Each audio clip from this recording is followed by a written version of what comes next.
ओम शांति।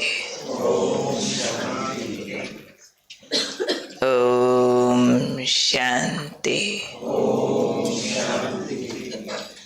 आज का स्वमान। मैं सफलता मूर्त आत्मा हूँ। सफलता के हमारे दो पक्ष हैं। एक स्व की उन्नति का पक्ष है, दूसरा सेवाओं का पक्ष है। दोनों महत्वपूर्ण हैं। आत्मा को भी संपूर्ण पावन निर्विकारी बनाना हमारा लक्ष्य है, और सेवा भी हमारा बहुत महत्वपूर्ण सब्जेक्ट है। अब दोनों में सफलता प्राप्त करने के लिए बाबा हमें एक कॉमन बात बताते हैं, और वो आज बाबा ने बताया है बैलेंस। किस चीज़ का बैलेंस चाहिए? बालकपन और मालिकपन, ये दो वृत्तियाँ आपस में विरोधी वृत्तियाँ हैं। बालकपन तो होता है अबोधपना, बचपना, इनोसेंट, मौज मस्ती, बेफिक्री, खेल पाल, ये बालकपन होता है। और मालिकपन होता है जिम्मेवार, मैच्योर, गंभीर, हार्ड वर्कर, बहुत अथॉरिटी वाला रूप आ जाता है उसमें। पर बाबा कहते दोनों चाहिए, दोनों का भी बैलेंस हो। समय समय पर दोनों की आवश्यकता है। तो बाबा ने हमें इसके लिए याद दिलाया एक स्मृति कि आप बेहद के बाप के बेहद के वर्षे के हिसाब से बालक भी हो और मालिक भी हैं। दोनों बातें हैं ना। बालक हैं तो वर्षे का अधिकार है, बालक ना होते तो अधिकार भी मिलता नहीं। अधिकार पाने लिए पहले बच्चा बनना होता है। जब बच्चा कोई ठीक बन जाता है बाप का, तो उसको विरासत, मलकियत इनहेरिट कर दी जाती है, उसके नाम लिख दी जाती है। कोई बच्चा ठीक नहीं बनता, कपूत निकल आता है, तो उसको प्रॉपर्टी से बेदखल भी कर दिया जाता है। तो मलकियत पाने के लिए, मालिकपना लेने के लिए बालक होना कंपल्सरी सब्जेक्ट है। क्योंकि बालक नहीं, चाहे अडॉप्टेड हो, चाहे सगा हो, जो भी बालक चाहिए, तब उसको प्रॉपर्टी विल होती है, नहीं तो डोनेट होती है। अगर कोई वारिस नहीं है तो प्रॉपर्टी को ये नहीं कहा जाएगा विरासत दी या विल की, वो फिर डोनेशंस में चली जाती है। जिनका अपना बच्चा नहीं होता है, उनकी प्रॉपर्टी अगर है तो मरने से पहले कोई ना कोई कार्य में वो दान कर जाते हैं। तो हम बाबा से प्रॉपर्टी दान में नहीं ले रहे हैं, हम वर्षे में ले रहे हैं। क्योंकि शान तो विरासत की शान होती है ना, वो अधिकार माना जाता है। दान का तो बोझ होता है। आप सोच के देखो, घरों में हमें दान का खाना पड़े, रोज कोई दे जाए, लो जी आपके लिए दान, हमने हिस्सा निकाला थोड़ा सा आपके लिए, तो हमें बोझ लगेगा ना। ना जी, हम दान का नहीं खा सकते। ना ना, कहीं मंदिर में चढ़ावा आता हो, पंडित जी कहें ले थोड़ा हिस्सा, तुम घर का खर्चा चला लेना, इससे हमें उसमें बेइज्जती फील होगी, शान नहीं फील होती है। विरासत में शान होती है। बच्चा तो खाली हाथ होता है, पर जितना बाप का शान से कहेगा मेरा, राजाई भी है ना, बच्चा तो खाली हाथ पैदा होता है, लेकिन राजाई को भी कहेगा मेरे बाप की है इसलिए मेरी है। 1 साल के बच्चे के यहाँ भी देखे बापू गाड़ी लाया, कहेगा मेरी गाड़ी। तो उसको स्वाभाविक अधिकार, जिसको बाबा शब्द देते हैं, जन्म सिद्ध अधिकार होता है। क्योंकि जन्म लिया है, वहाँ जन्म लेने के कारण वह अधिकार आपका कानूनी हक बनता है। आप उसके लिए योग्य माने जाते हैं और आध्यात्मिक भाषा में भी उसका कोई बोझ नहीं होता। दान का बोझ होता है, लेकिन आध्यात्मिक जगत में भी आपको बाप की प्रॉपर्टी मिल गई तो कहा जाए कि अब इसका कर्ज चुकाना पड़ेगा, ऐसा कोई विधि और विधान नहीं होता है। अधिकार होता है, पर शर्त होती है कि बालक बनना है। ऐसे ही बाबा ने कहा कि जहाँ बालक बनने की जरूरत है वहाँ बने रहो, बने रहो, बने रहो। तो जो विरासत है, बाबा का अधिकार है, वो हमें स्वाभाविक रूप से प्राप्त हो जाएगा। बाबा ने कहा कुछ मौके होते हैं इस ईश्वरीय जीवन में भी जहाँ आपको मालिक बनना होता है। समझो कोई प्लानिंग करनी है तो मालिक होके करो, चाहे स्व उन्नति की करनी है, चाहे सेवा की करनी है। प्लानिंग करनी हो अपने पुरुषार्थ की और हमेशा सोचते रहो कोई कराए, कोई बताए क्या स्व मान लूं, कोई कमेंट्री कराए, कोई दृष्टि दे तब मेरा योग लगे। अगर सारी उम्र ऐसे रहे तो चलेगा? पुरुषार्थ रेगड़ी पहनता रहेगा, जैसे बच्चे रिड़ते रहते हैं वैसा वाला रहेगा। पर बाबा ने कहा जब प्लानिंग की बारी आए मालिक बन जाओ।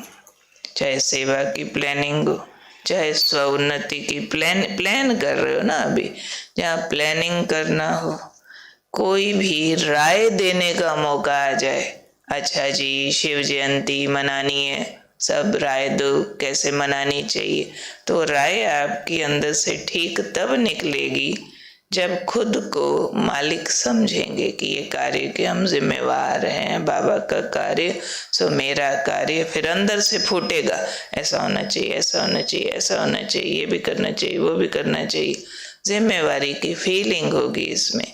तो 3 बात बाबा ने बोली, जब कोई प्लानिंग की बात, जब राय देने की बात और जब कोई कार्य करने की बात आ जाए कि आपको फलानी सेवा डिप्यूट की जाती है तो कैसे करना है? बालक हो के उस टाइम मालिक हो जाओ कि जिम्मेवारी है ना, मुझे निभाना है, मुझे करना है।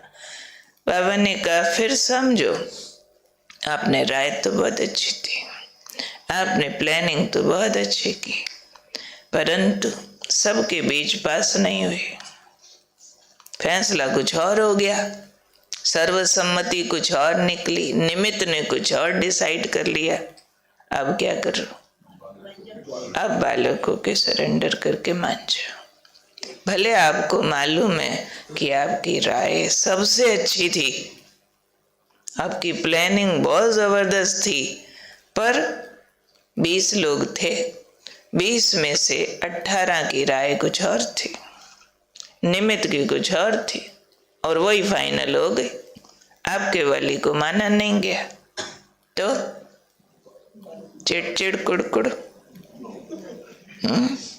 बस जी ऐसा ही होता है। आगे से हमने बताना ही नहीं, आगे से तो हमने मीटिंग में आना ही नहीं। कौन सुनता है जी हमारी? नहीं, वो है शक्तियां नष्ट करने का दरवाजा खोल देना। ये बार बार होता रहेगा, कभी हमारी मानी जाएगी, कभी नहीं मानी जाएगी, कभी हमें महत्व दिया जाएगा, कभी किसी और को। परिवार है तो उस टाइम बाबा ने कहा बालक बन जाओ। तो बाबा ने कहा अगर ये युक्ति समझ जाओ कि कहाँ राय बहादुर बन के राय देनी है और कहाँ राय मानने वाला बनना है, अगर ये युक्ति समझ जाओ तो बाबा ने कहा चाहे स्व उन्नति हो, चाहे सेवा हो, सदा सफलता होती रहेगी। ये बाबा का वरदान है, सदा सफलता होती रहेगी।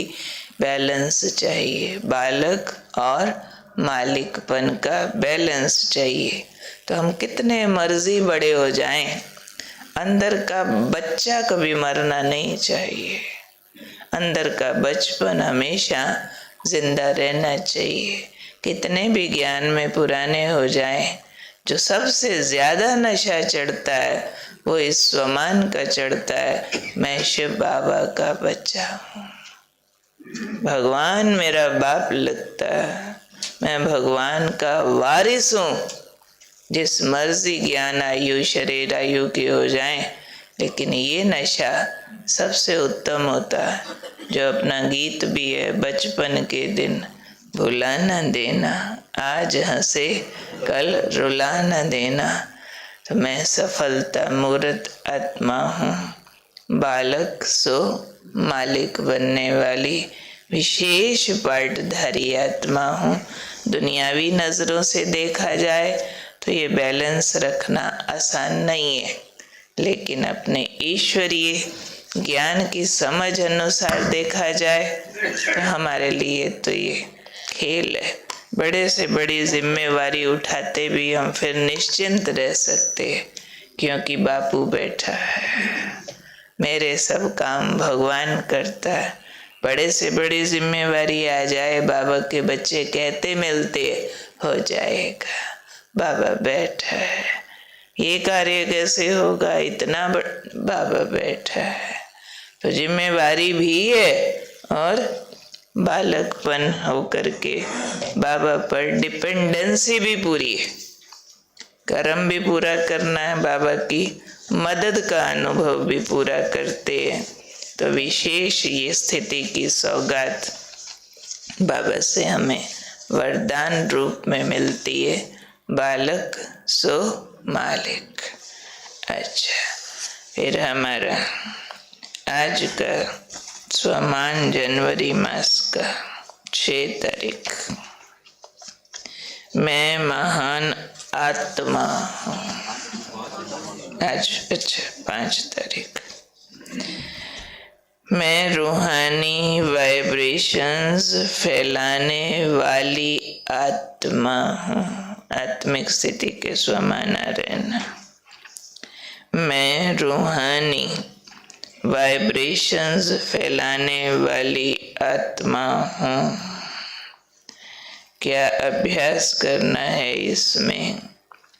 व्यर्थ के वाइब्रेशन से परे समर्थ स्थिति में स्थित हो, मास्टर ज्ञान सूर्य बन अपनी पावरफुल वृत्ति। व्यर्थ के वाइब्रेशन से परे समर्थ स्थिति में स्थित हो, मास्टर ज्ञान सूर्य बन अपनी पावरफुल वृत्ति। रूहानी वाइब्रेशंस द्वारा वायुमंडल को, रूहानी वाइब्रेशंस द्वारा वायुमंडल को सतो प्रधान बनाने का अभ्यास करें।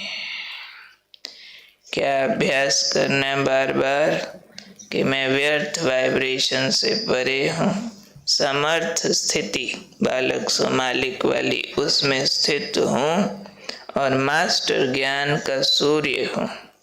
मेरी पावरफुल वृत्ति से रूहानी वाइब्रेशन चारों तरफ फैल रहा है और वायुमंडल उससे सतो प्रधान बन रहा है।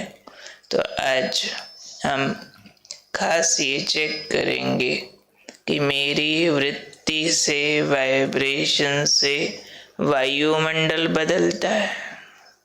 चेक करना, चेक हो जाएगा, हो जाता है ना, चेक हो जाता है। दूसरों पर प्रभाव दिखाई पड़ता है, चाहे आप घर में हैं, चाहे आप रोड पे हैं, चाहे आप अपने कार्य व्यवहार में हैं। वृत्ति से वायुमंडल बदलना मेरी जिम्मेवारी है। मैं समर्थ आत्मा हूँ, मैं भगवान का बच्चा हूँ, बालक सो मालिक हूँ, वृत्ति से वायुमंडल फैलाने वाली हूँ। चिंतन का विषय है वृत्ति से वाइब्रेशंस कैसे फैला सकते हैं। इस पे हमने चिंतन करके फिर लिखना है। किस किस को लिखना बिल्कुल अच्छा